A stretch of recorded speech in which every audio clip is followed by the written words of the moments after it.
Segundo livro das Crônicas, capítulo 21, versículo 12 em diante.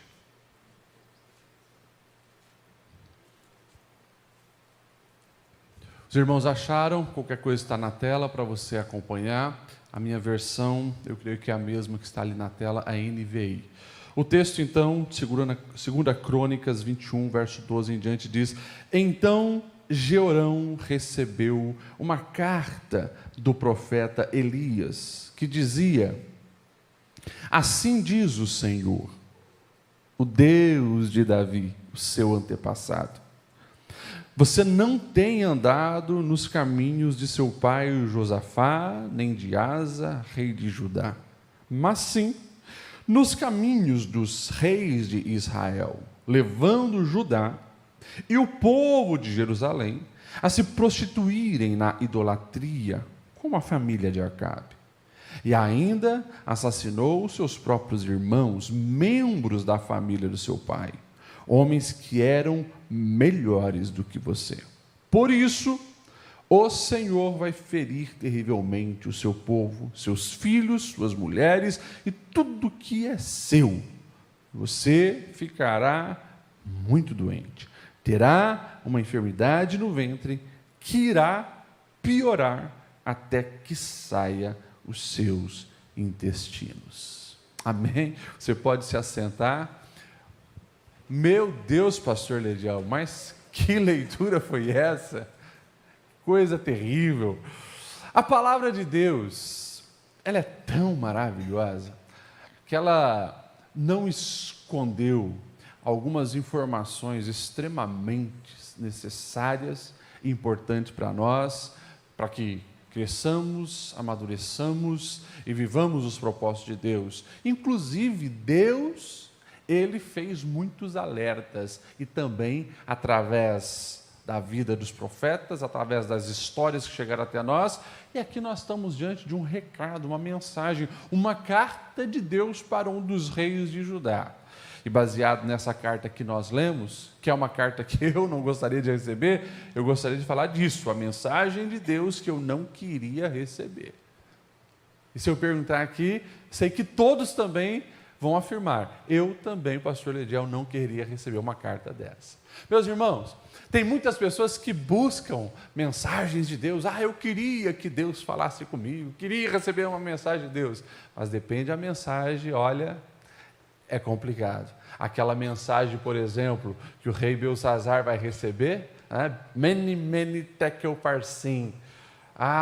Você foi pesado na balança, achado em falta, o seu reino será dividido. São coisas que apenas ali recebem já o ultimato de Deus. Por quê? Por que pessoas recebem uma mensagem tão dura de Deus?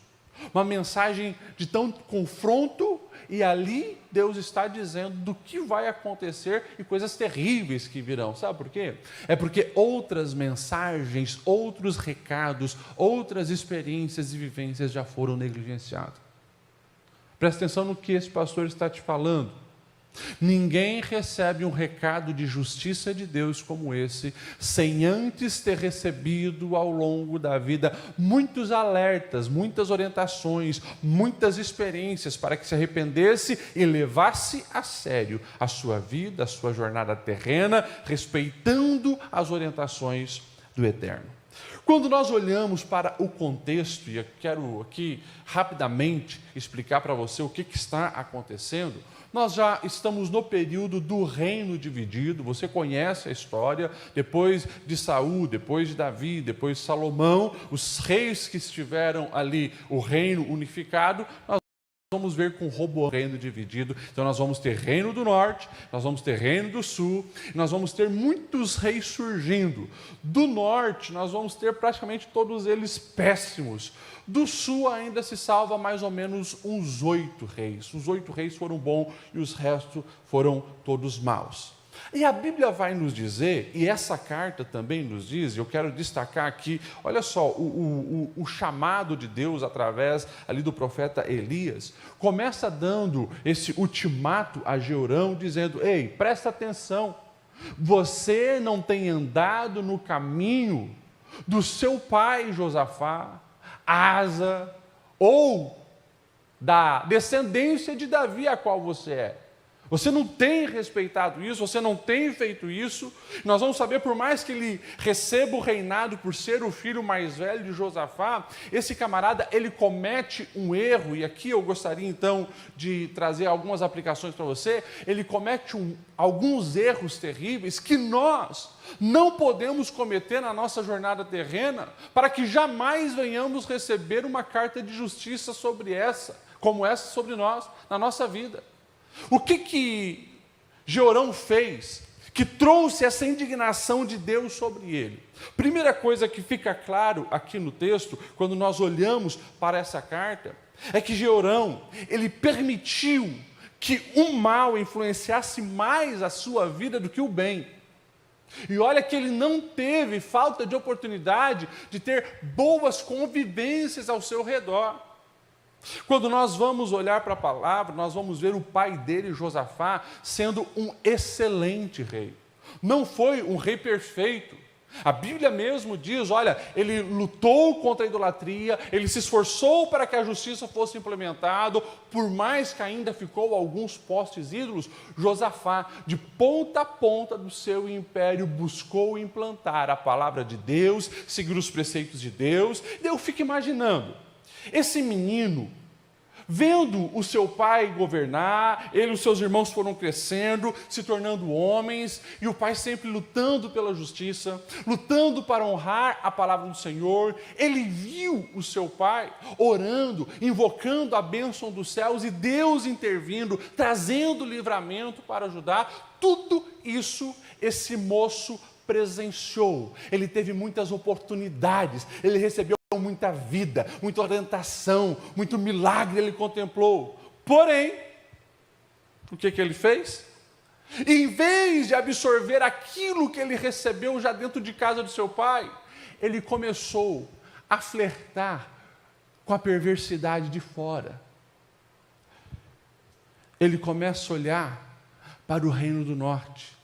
E a Bíblia vai dizer que o que chama a atenção dele, e ele permite que influenciasse a sua vida, foi Acabe, Jezabel, a família perversa, maligna, diabólica, que estava lá no Reino do Norte. Olha só, que loucura! Ele tem do lado dele um excelente referencial, mas ele escolhe rejeitar isso aqui e abrir a sua alma para as influências malignas ali do Reino do Norte.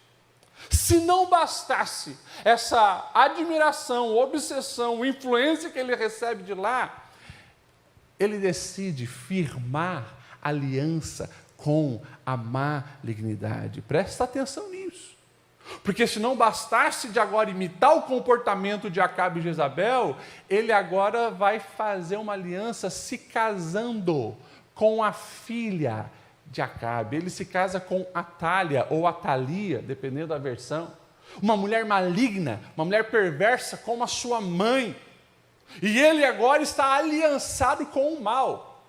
E a Bíblia vai nos mostrando de uma maneira clara e prática na vida de Jeorão, como que esse flerte com o mal vai fazer com que o seu coração se volte para o mal, e quando você menos perceba, você está se comportando daquela maneira, você está fazendo alianças com o mal.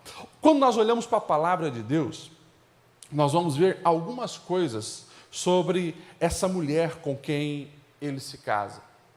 Essa mulher, como eu disse, era tão maligna quanto a sua mãe. E a gente vai ver que depois da morte de Jeorão, nós vamos falar sobre isso, ela se revela, praticando assassinatos, trazendo um tipo de ditadura para o povo de Judá, invocando idolatria, invocando a prostituição e fazendo com que as diretrizes do Senhor fossem esquecidas. Nesse primeiro tópico, eu quero alertar você aqui. E é um alerta para o meu coração e para o seu coração. O ser humano, ele influencia e será influenciado. Nós não vivemos isolados, não vivemos em ilhas existenciais. O ser humano foi projetado, criado por Deus para viver em comunidade, gerar relacionamento. Nós escolhemos alianças que vamos fazendo ao longo da vida.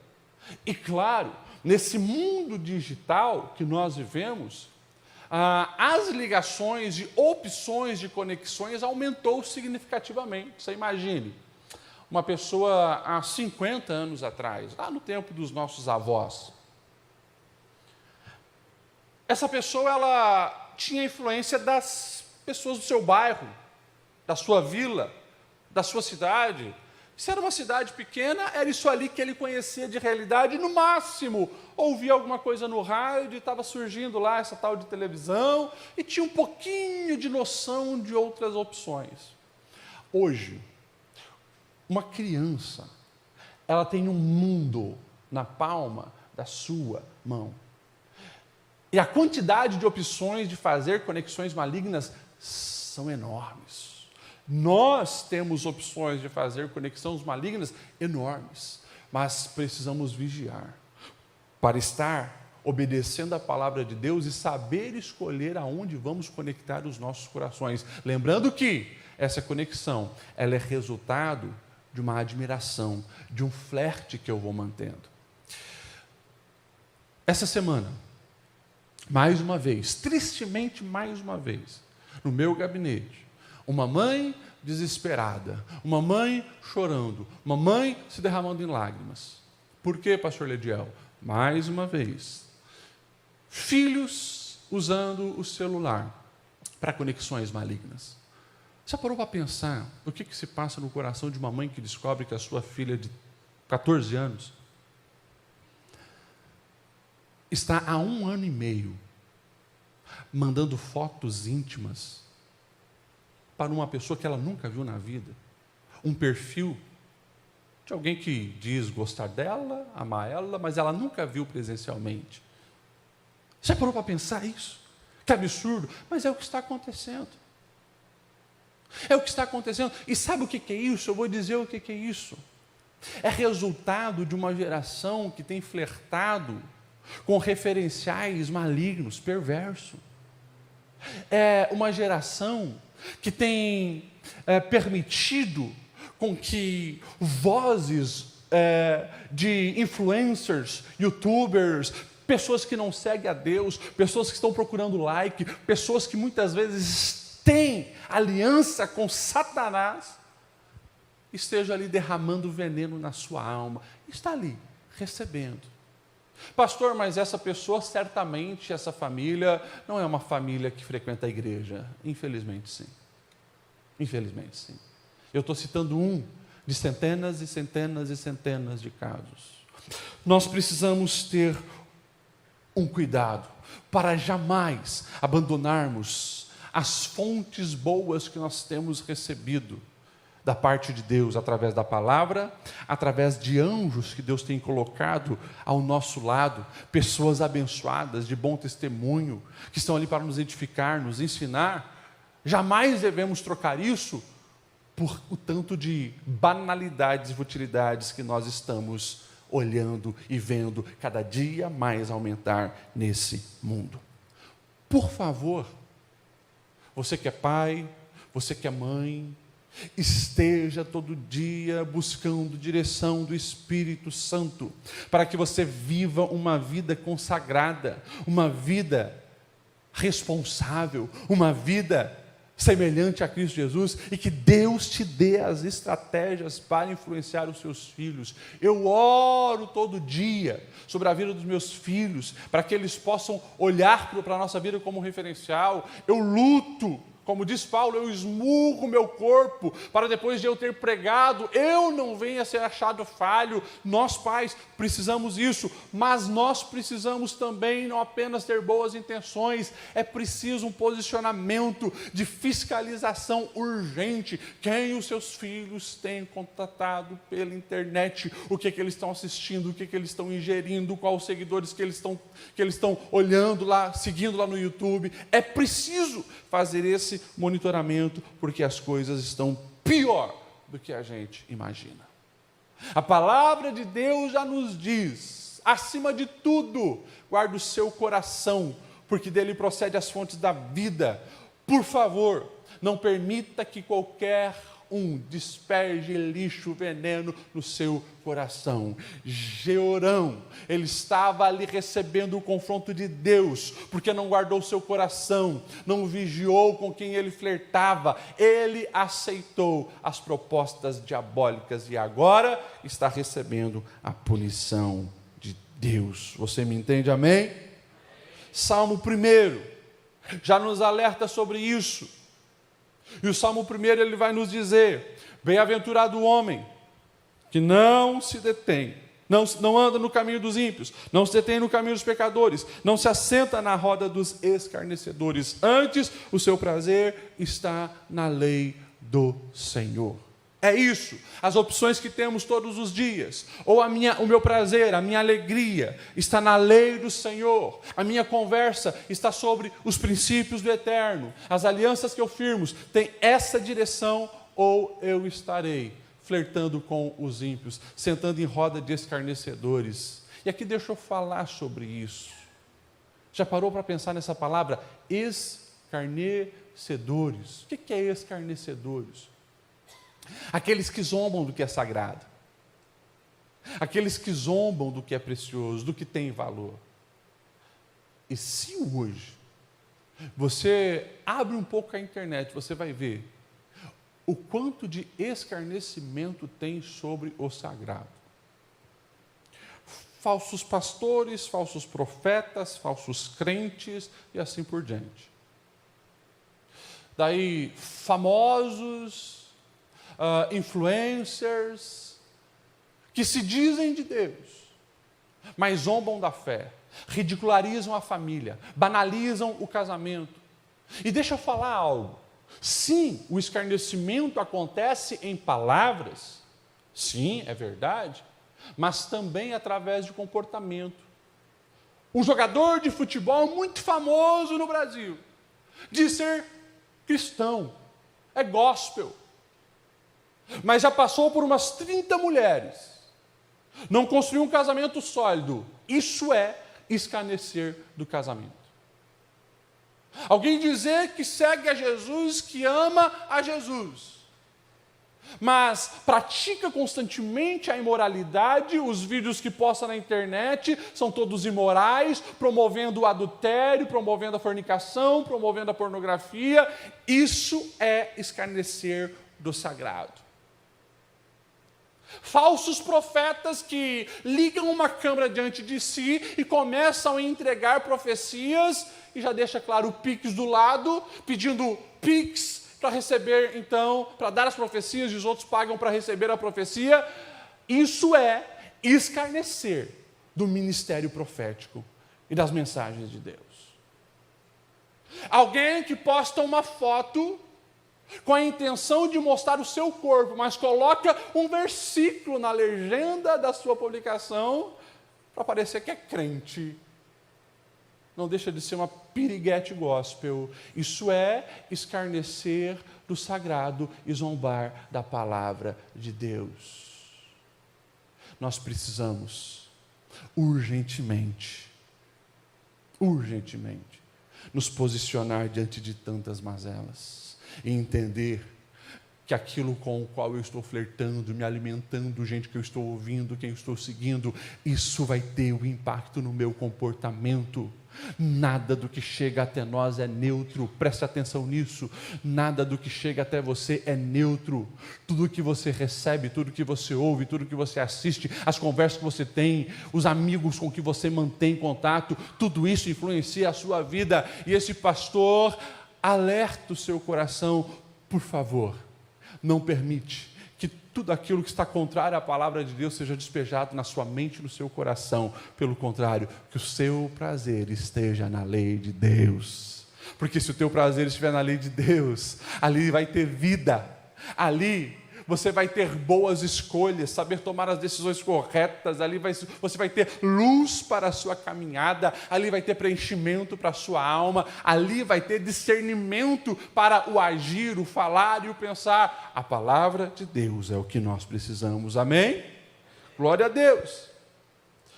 A carta que ele recebeu, além de confrontá-lo, além de expor as suas escolhas erradas como referência, o verso 13 diz assim: e você ainda assassinou seus próprios irmãos, membros da família de seu pai, homens que eram melhores do que você. Se você subir um pouco ali na sua Bíblia, o verso 4 vai falar o episódio que aconteceu. É interessante, nós estamos falando de Israel, Judá, o povo de Deus. Mas, quando a malignidade domina o coração, eles começam a imitar o comportamento de reis e rainhas, ímpios, perversos.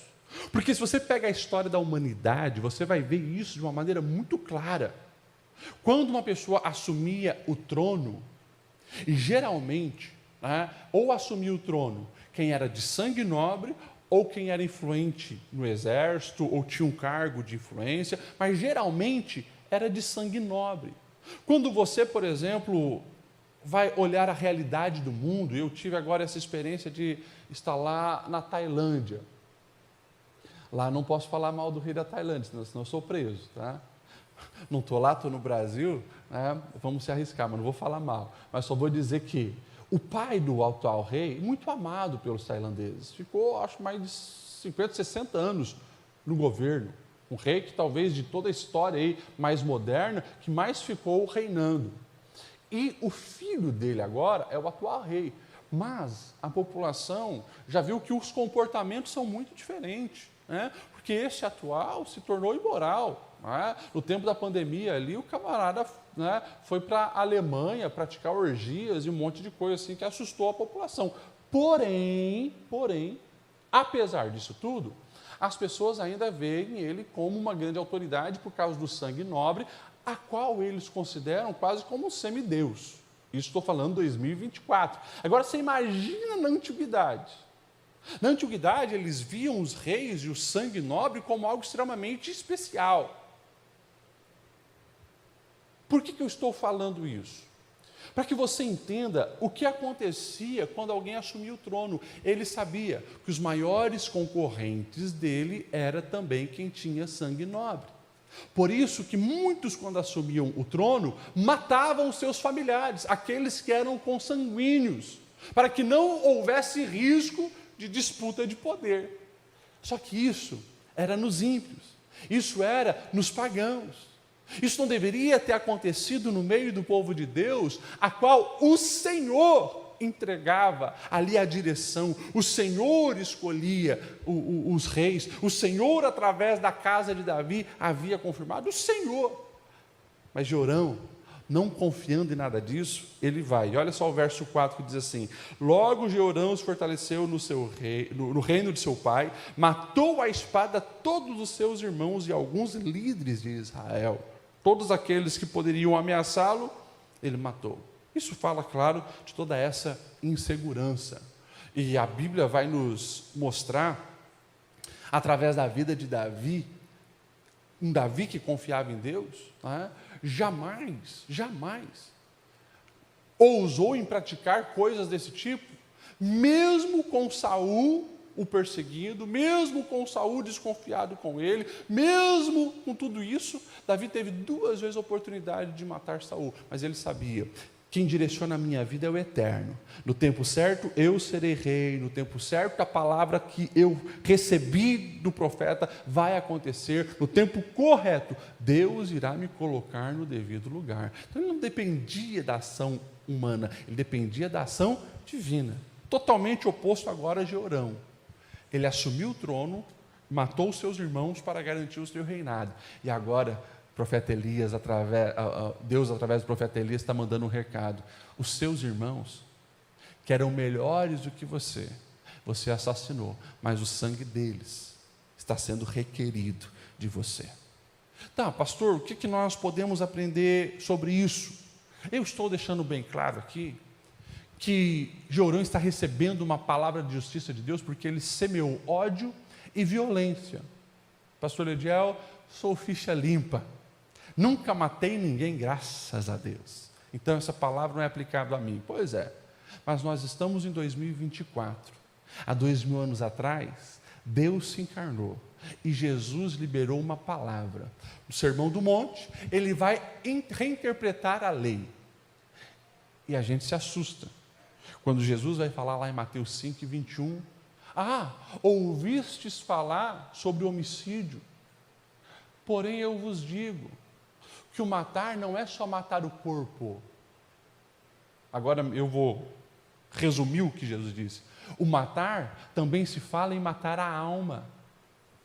E daí Jesus vai dizer que nós, infelizmente, podemos cometer o crime de homicídio com as palavras de ódio, com as atitudes de ódio que nós temos para as pessoas. Isso também é matar. Nós precisamos, urgentemente, ter cuidado com as nossas palavras cada dia mais.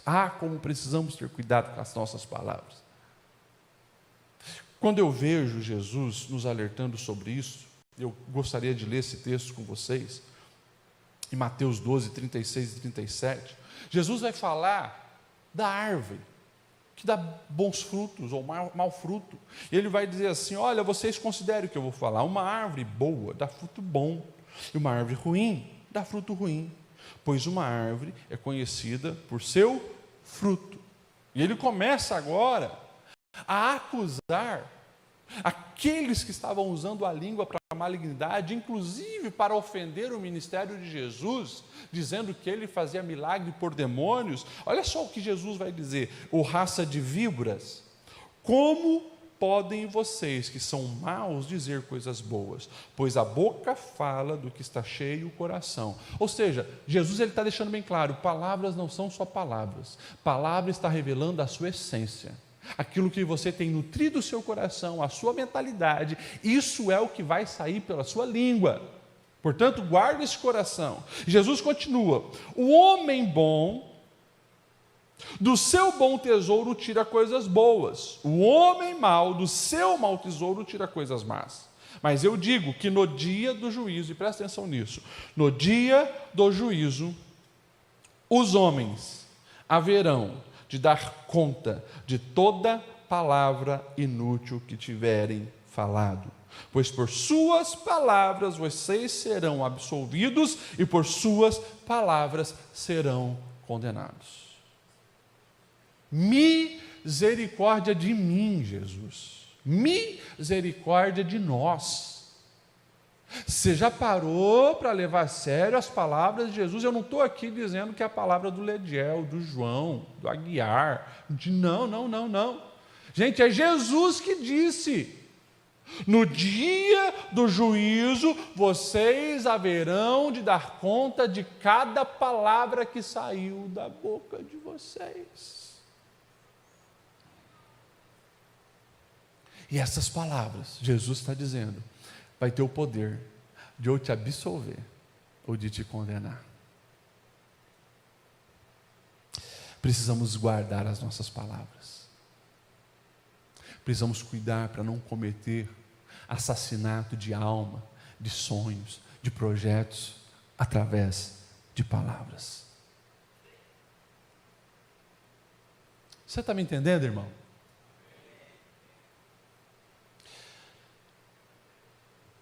Essa geração, a nossa geração, vamos nos incluir nisso, não é? É que a minha filha anda me chamando de tiozão, porque eu estou chegando em 40 esse ano, daí, e como eu atendo muitos jovens e adolescentes, eu penso em outra geração, mas é a nossa geração, é nós também, os quarentão. A nossa geração, principalmente com a influência digital, se tornou uma geração com a síndrome de juiz. Julgadores, ou geração que gosta de julgar, ou geração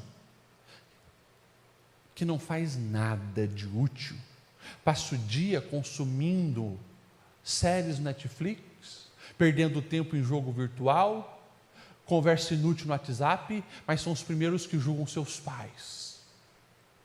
São os primeiros que julgam a igreja, são os primeiros que julgam os pastores, que julgam professores, que julgam qualquer outra pessoa. Porque esse é isso é aquilo, porque esse... Daí você olha para a vida, Não tem nada, não tem um fruto, não tem um resultado, não tem uma construção, não tem nada, mas tem uma língua ou dedos afiados para acusar tudo e todos. Não para pensar o preço que foi pago lá atrás para que ela estivesse hoje desfrutando dos privilégios que tem. Não honra o avô, não honra o pai, não honra a mãe, não honra ninguém. Mas a língua é sempre pronta para destilar veneno, acusar e falar mal. Misericórdia. Lá na frente Paulo vai alertar, não se deixem enganar, que de Deus não se zomba, tudo que o homem semear, isso ele vai colher. E Tiago, falando mais diretamente sobre as palavras, ele vai dizer no capítulo 3, verso 6 da sua carta: a língua é um fogo, é um mundo de iniquidade, colocado entre os membros do nosso corpo, contamina a pessoa por inteiro, incendeia todo o curso da sua vida, sendo ela mesma incendiada pelo inferno. Palavras, palavras, palavras. E na era digital, palavras também digitadas, escritas e assim por diante. Nós precisamos cuidar para não entrar pelo caminho de Jeorão, destilando ódio por aí, destilando crítica por aí, destilando veneno por aí, não construindo nada, não mostrando amor, não mostrando misericórdia, não mostrando o caminho da justiça, apenas vomitando coisas ruins. Cuidado! Uma carta vai chegar para você e não vai ser uma mensagem romântica, vai ser uma mensagem de justiça. Reta final. Vocês estão comigo, amém? Glória a Deus. Verso 14 e 15. Por isso, o Senhor vai ferir terrivelmente o seu povo, seus filhos, suas mulheres e tudo que é seu. Você ficará muito doente, terá uma enfermidade no ventre que irá piorar até que saiam os seus intestinos. Jeorão estava recebendo uma carta de justiça, porque ele esqueceu que Deus é justiça, que Deus é plenamente justo, que a justiça de Deus não falha. A justiça de Deus não falha. Nós precisamos entender isso, meus irmãos. Qualquer ação vai gerar uma reação, e isso vai ter um resultado. Eu sei, que na realidade de mundo e principalmente de Brasil que nós vivemos, falar de justiça está complicado. Porque a justiça brasileira está relativa. É duas medidas, é duas balanças, é dois pesos, é o que nós vemos aí. Viés ideológicos da política têm feito com que a justiça fosse relativizada. Isso é Brasil e isso é entre homens. Mas escuta o que esse pastor está dizendo. A justiça de Deus não falha. Esses que pensam ser poderosos, esses que estão permitindo ser conduzidos pelo inferno, usam as suas togas, acham que são Deus, eles serão desbaratinados pela mão do Senhor. Cedo ou tarde a justiça divina vai chegar. Agora, cuidado, para que você, na sua jornada terrena, não pense que não existe mais justiça por esses referenciais malignos que nós estamos tendo aí. Não pense. A justiça de Deus, ela continua sendo perfeita, é plena. Então, se todos nós estaremos diante da balança de Deus, você pode ter certeza, aquele que muito foi dado, muito vai ser cobrado. Os privilégios que você recebeu, Deus vai requerer da sua mão.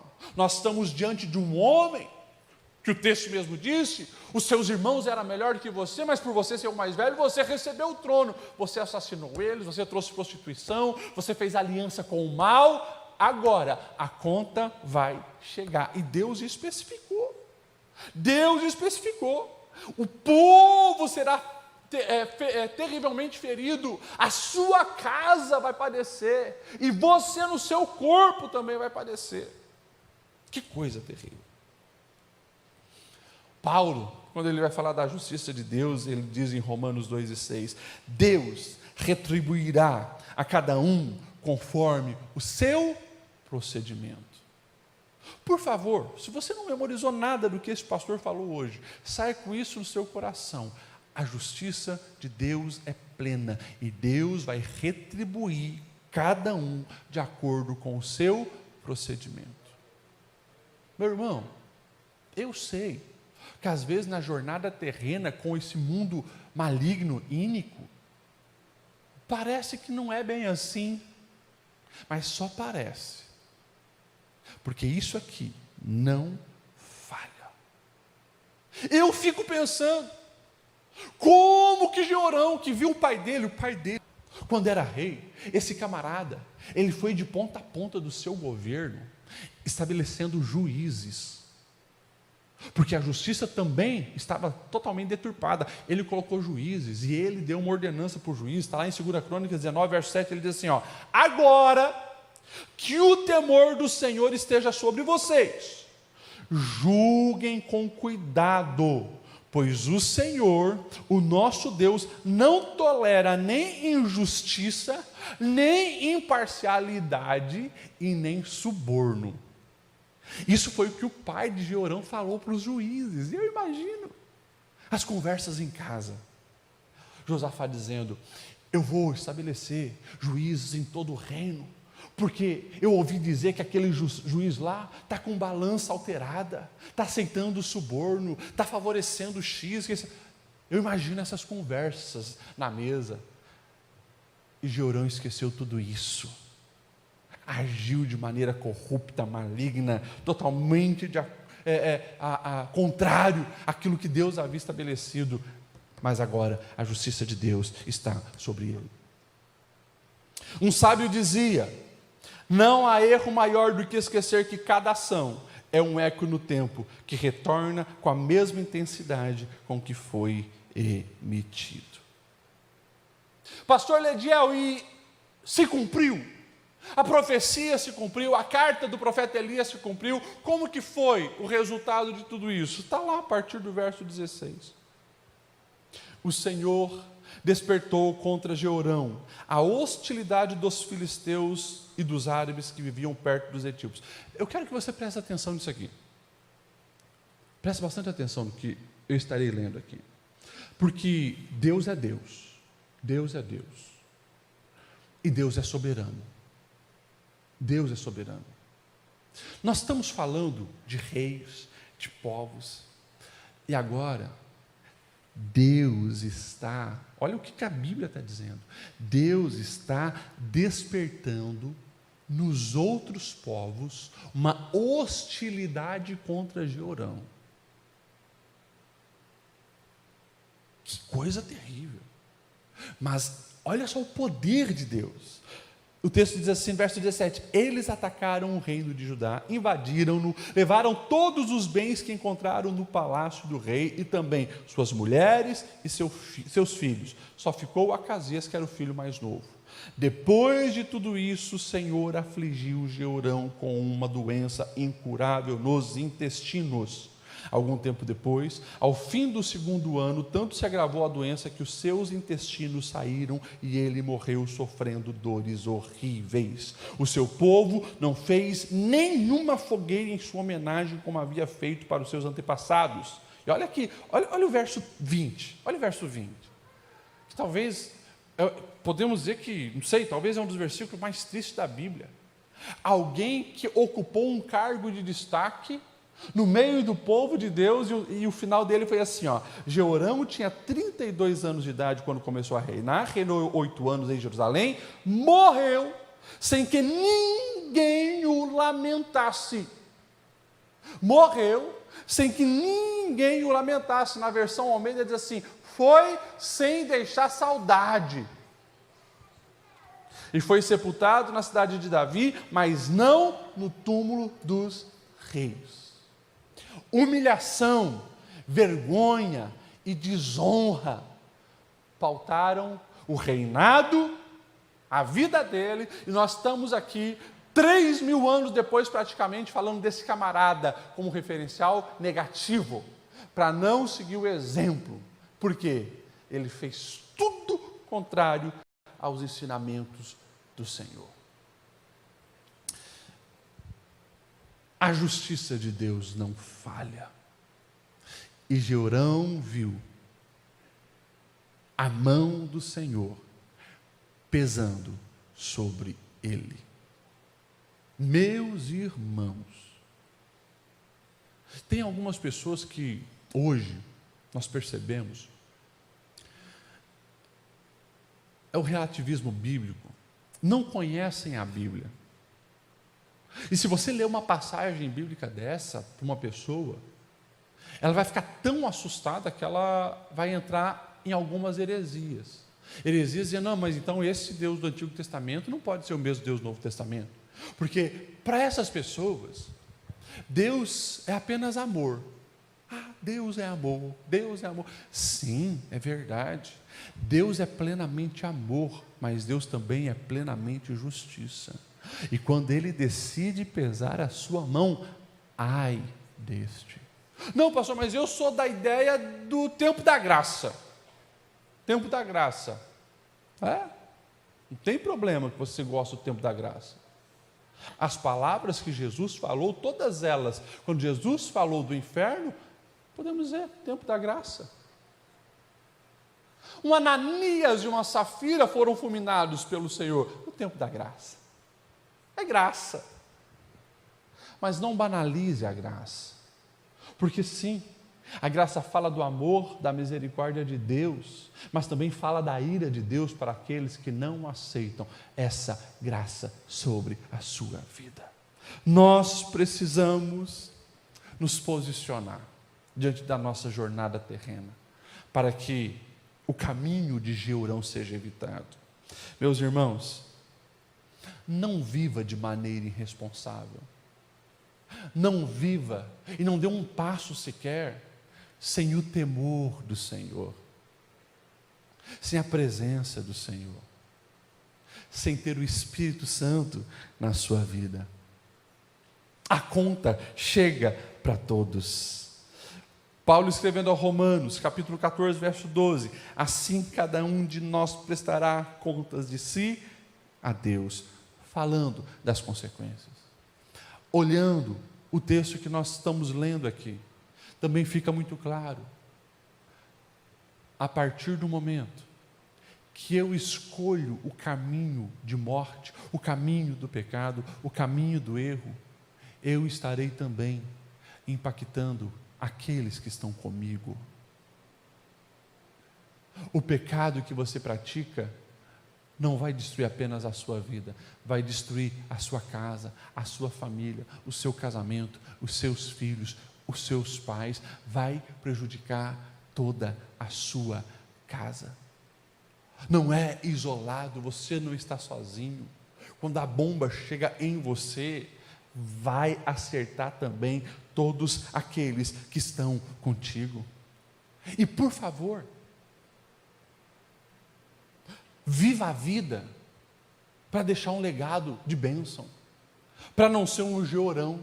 Ninguém lamentou, ninguém sentiu falta. Parece que alguns até torciam para que essa maldição fosse embora. Não deixou saudade. Por quê? Porque não construiu nada que valesse a pena. Construiu ódio, construiu morte, construiu prostituição, construiu imoralidade. O que você está construindo, irmão?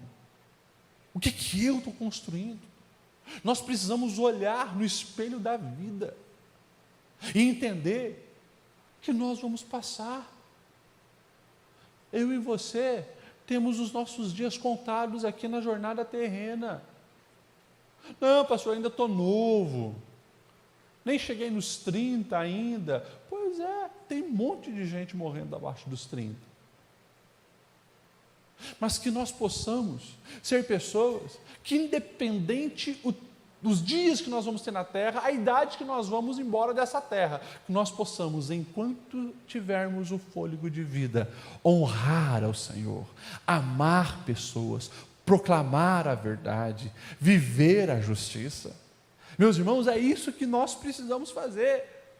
E o que fica é o legado para a eternidade. E eternidade, meus irmãos, fala de gente, fala de pessoas. O valor da conta bancária vai passar, o carro que você andou vai passar, a casa que você morou vai passar, os diplomas na parede, daqui a pouco vão ser esquecidos, tudo isso fica. Agora, aquilo que você conseguiu deixar em vidas, em pessoas, isso fica. Isso fica. Aquilo que você conseguiu implementar no coração de vida sobre o reino de Deus, isso vai ficar. Isso vai permanecer. E que o nome do Senhor seja glorificado na nossa vida, na nossa casa, no nosso legado. Amém? Vamos estar em pé para nós orarmos?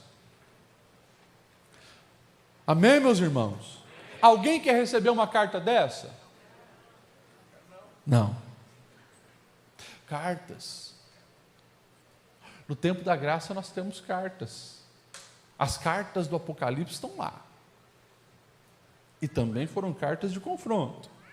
Na carta à igreja de Éfeso, contra você eu tenho isto, você abandonou o seu primeiro amor, lembre-se de onde caiu, arrependa-se e volte a praticar as boas obras.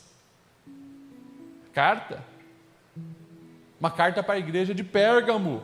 Tenho contra você algumas coisas. Você tem aí os que se apegam aos ensinos de Balaão, que ensinou a Balaque a armar ciladas contra os israelitas, induzindo-os a comer alimentos sacrificados e a praticar imoralidade sexual. De igual modo, você tem também os que se apegam aos ensinos dos nicolaítas. Portanto, arrependa-se, senão virei em breve até você e lutarei contra eles com a espada da minha boca. Teve uma carta à igreja de Tiatira, contra você eu tenho, você tolera Jezabel, aquela mulher que se diz profetiza, e com seus ensinos induz os meus servos à imoralidade sexual e a comerem alimentos sacrificados aos ídolos. Carta a Sardes, eu conheço as suas obras, você tem fama de estar vivo, mas está morto, esteja atento, fortaleça o que resta que estava para morrer, pois não achei suas obras perfeitas aos meus olhos, diz o Senhor. Cartas. Toda vez que nós abrimos a palavra de Deus, é uma carta aos nossos corações. Para quê? Simples. Para que eu não viva uma vida fora do que Deus projetou para mim. Eu quero viver aquilo que Deus deseja que eu venha viver, que eu venha ser, que eu venha praticar. Pastor, eu não sou rei, eu não tenho esse privilégio. Ei, se a gente colocar na balança, temos muito mais privilégios do que muitos reis no passado. Privilégio de conhecimento, privilégio de informação, privilégio de influência, privilégios. O que nós estamos fazendo com isso? Você tem o privilégio de ter a Bíblia, a palavra de Deus, disponível para você, todos os dias. A semana passada eu estava lá no Laos, país perseguido, igreja perseguida, cristão preso e cristão assassinado. 180 etnias naquele paísinho pequeno. A maioria deles não tem a palavra de Deus traduzida na língua deles. E nós, em português, devemos ter umas 20 versões. Privilégio.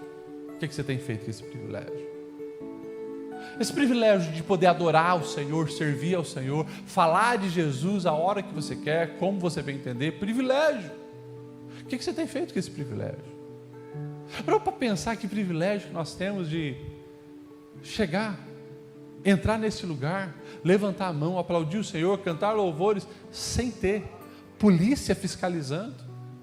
Já parou para pensar que privilégio que nós temos de poder convidar alguém que está na rua de entrar e participar aqui, sem nós ficarmos na cadeia por causa disso, de trazer pessoas de fora para dentro? Privilégio. Será que nós temos aproveitado?